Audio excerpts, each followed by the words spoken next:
Mic is off. I'm sorry, you have exceeded your time, ji. Thank you very much.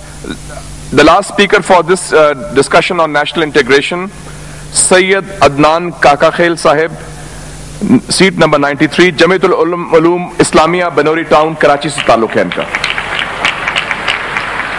Jamia उलूमुल Islamia Binori town Karachi. मेरे साथियों ने कल भी इस मौजू के ऊपर बहुत अच्छी बातें की. आज कोशिश करूंगा उन्हीं बातों की रोशनी में इसको बिल्कुल मुख्तसर अंदाज में पेश करूं. इसमें दो राय नहीं है कि हमारा सबसे बड़ा बहरान नजरियाती यकजहती, फिक्री वहदत और इत्तेहाद और इत्तेफाक से महरूमी है. मगर सोचने की बात यह है कि ये महरूमी 58 साल गुजरने के बावजूद अभी तक क्यों है.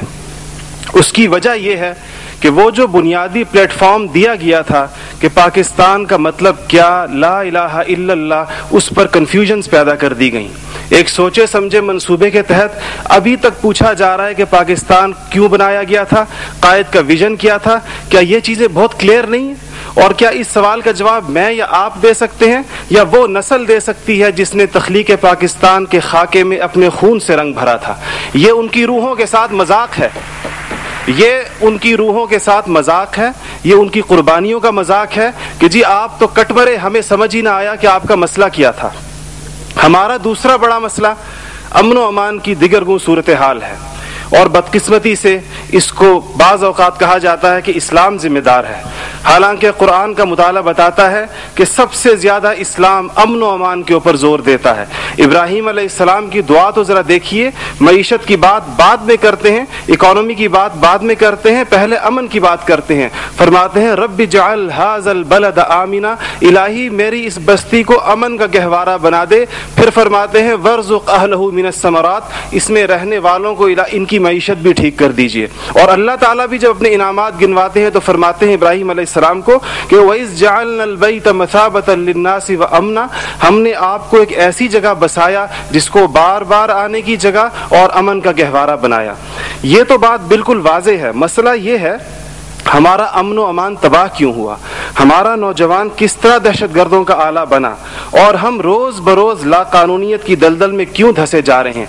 जनाब सदर, नोट करने की बात है कि ये सबक उसको किसी मजहब ने नहीं सिखाया, ये सबक उसको किसी दीन ने नहीं बताया. ये तबकाती तफरीक, इस्तेहसाली निज़ाम, टैलेंट की बेकदरी, तालीमी ढांचे का खोखलापन, बेइंतहा करप्शन और इख्तियारात के नाजायज़ इस्तेमाल वो खौफनाक मसाइल हैं जो नौजवान को इस तरफ लेकर गए हैं. आप ये मसाइल हल कर दीजिए, आप ये मसाइल हल कर दीजिए, फिर देखिए ये नौजवान दहशतगर्द है या अमन पसंद है. हमारा तीसरा सबसे बड़ा मसला जो इस वक्त बहुत अहमियत का हामिल है, जमहूरी रिवायात का फुकदान है. हम अभी तक हकीकी जमहूरी कल्चर और अवामी मैंडेट के एहतराम के माहौल को पैदा करने में नाकाम रहे हैं. टूटती बनती असम्बलियों, इंतखाबी धांधलियों और जनाब सदर अहम कौमी मसाइल में पार्लियामेंट को बाईपास करने की रिवायात ने अवाम का एतमाद मौजूदा पॉलिटिकल सिस्टम से उठा दिया है. इसके लिए हमें अपने उस पड़ोसी मुल्क से सबक सीखना चाहिए जहां से मुशाहिद साहब तशरीफ लाए हैं और आप अनकरीब जाने वाले हैं.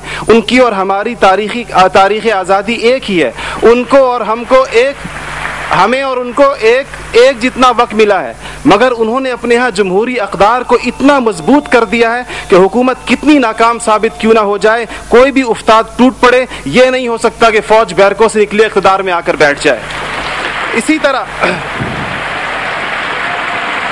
जनाब सदर, मैं ये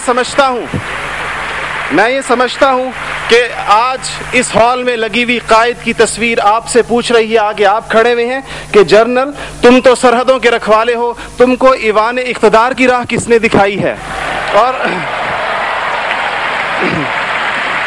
जनाब वाली, जनाब आला, हमारा तीसरा सबसे बड़ा मसला एलीट क्लास इकोनॉमी है. आपके आदादो शुमार के जादूगर कह रहे हैं कि मईशत तरक्की कर रही है, ज़र मुबादला के ज़खायर बढ़ रहे हैं, कर्जे कम हो गए हैं, कशकोल टूट गई है. आप बार बार कहते हैं पहले हम मांगने जाते थे, अब हम देने जाते हैं. और अवाम हैरान है कि खुदाया क्या माजरा है. मईशत तरक्की कर रही है, गरीब का चूल्हा बुझ रहा है, ज़र मुबादला के ज़खायर बढ़ रहे हैं, पेट्रोल की कीमतें आसमान से बातें कर रही हैं, रुपए की روپے کی قیمت ڈی ویلیو ہوتے ہوتے کہاں آ کھڑی ہوئی ہے. اور اس کے بعد ایک اور بات جناب صدر, آپ نے کہا کہ بسنت منانے سے کچھ نہیں ہوتا. اسلام تفریح سے ہرگز منع نہیں کرتا, بلکہ صحت مند تفریح کی حوصلہ افزائی کرتا ہے, مگر خدارا محروموں لاچاروں کی آرزوؤں کے مزار پر دھما چوکڑی نہ مچائی جائے. دیکھیں اسلام یہ کہتا ہے اگر ایک گھر کے اندر ایک عجیب تاثر ہے, ٹھیک ہے لوگ انفرادی طور پہ پتنگ اڑائیں, کوئی اس کو حرام نہیں کہتا, مگر جب ایک غریب دیکھتا ہے کہ میرے پیٹ میں روٹی نہیں, میرا صدر پتنگ بازی کر رہا ہے, تو وہ یوں سمجھتا ہے کہ ہمارے درمیان کوئی گیپ ہے.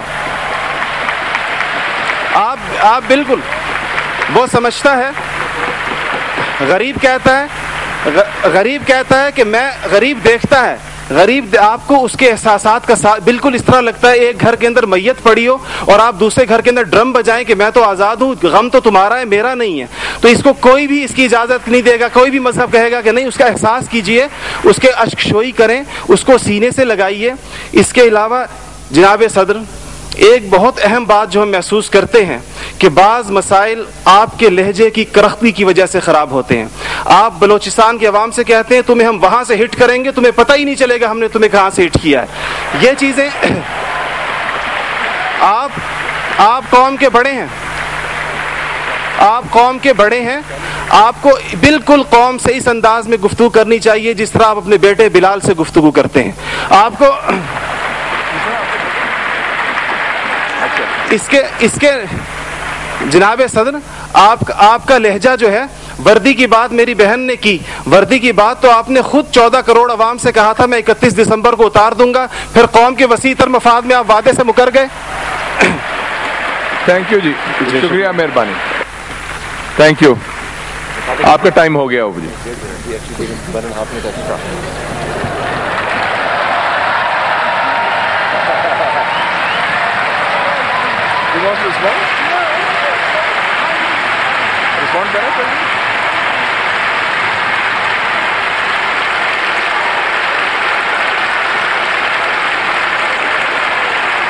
Okay.